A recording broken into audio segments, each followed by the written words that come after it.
اور اللہ کی مہربانی سے تب سے لے کر اب تک پاکستان کے ہر پاکستانی کی نظریں بلند ہیں۔ ہمارے ساتھ موجود ہیں عاطف عوان صاحب،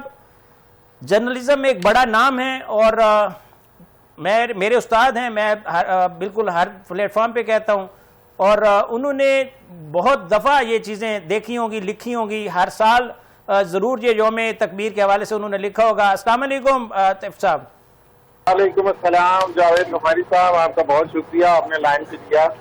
عاطف عوان صاحب، یوم تکبیر ہے آج، تو اس کو ہم کیسے مناتے ہیں اور کس طرح ہم پہلے مناتے رہے ہیں، اور آج کیا سمجھ رہے ہیں آپ کے تھوڑا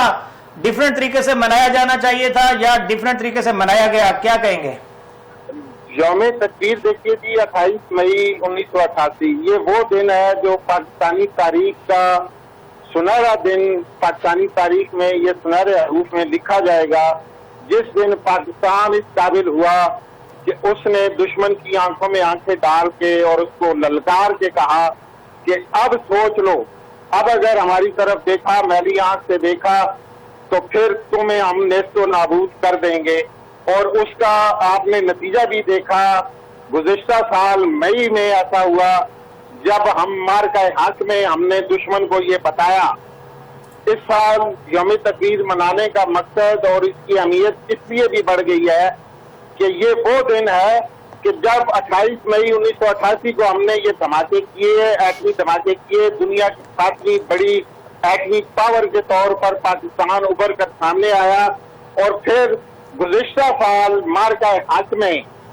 بنیان المرصوص، آپریشن بنیان المرصوص ہوا، اور مارکہ حق میں پاکستان کو اللہ تعالیٰ نے عزت دی اور پاکستان کو دنیا میں وہ مقام دیا کہ جس کا وہ حقدار ہے۔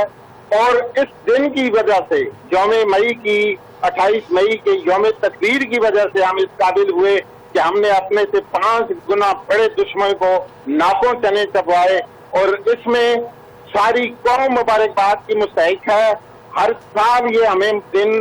اپنے پورے جوش و خروش سے منانا چاہیے، ملی جوش و جذبے سے منانا چاہیے کہ جس میں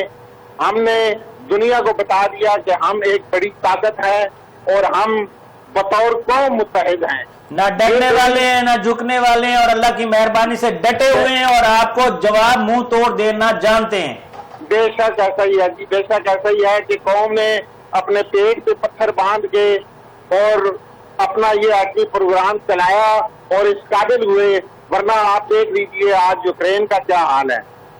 آپ نے عراق کا حال دیکھا، آپ نے کویت کا حال دیکھا، آپ خلیجی ممالک کا حال دیکھیں جو ایٹمی پاورز نہیں ہے، وہ آج پاکستان پر ڈیپینڈ کرنے پر مجبور ہو گئی ہیں۔ اس میں آپ ایران کی صورتحال آپ کے سامنے ہے، سعودی عرب کی صورتحال آپ کے سامنے ہے، UAE کی صورتحال آپ کے سامنے ہے۔ پاکستان اس لیے ڈٹ کے کھڑا ہے کہ میاں محمد نواز شریف نے، ڈاکٹر عبدالقدیر خان نے، ڈاکٹر سمر مبارک مند نے ہمیں اس قابل بنایا، اور اس کی ابتدا کی، ہمیں اس چیز کا ضرور اس برملا اظہار کرنا چاہیے کہ ذوالفقار علی بھٹو شہید نے اس کی ابتدا کی، اور پھر اس کے بعد آنے والے تمام حکمرانوں نے، چاہے ان کا جماعت کسی بھی جماعت سے تعلق تھا، انہوں نے پوری طاقت کے ساتھ اس تمام تر صورتحال کا مظاہرہ کیا، اور اللہ کی مہربانی سے آج ہم پورے دنیا کے سامنے فخر سے بات بھی کر سکتے ہیں، اور فخر سے ہم ان کی آنکھوں میں آنکھیں ڈال کے بات کر سکتے ہیں۔ بہت شکریہ عاطف عوان صاحب، آپ نے اپنا قیمتی ٹائم دیا۔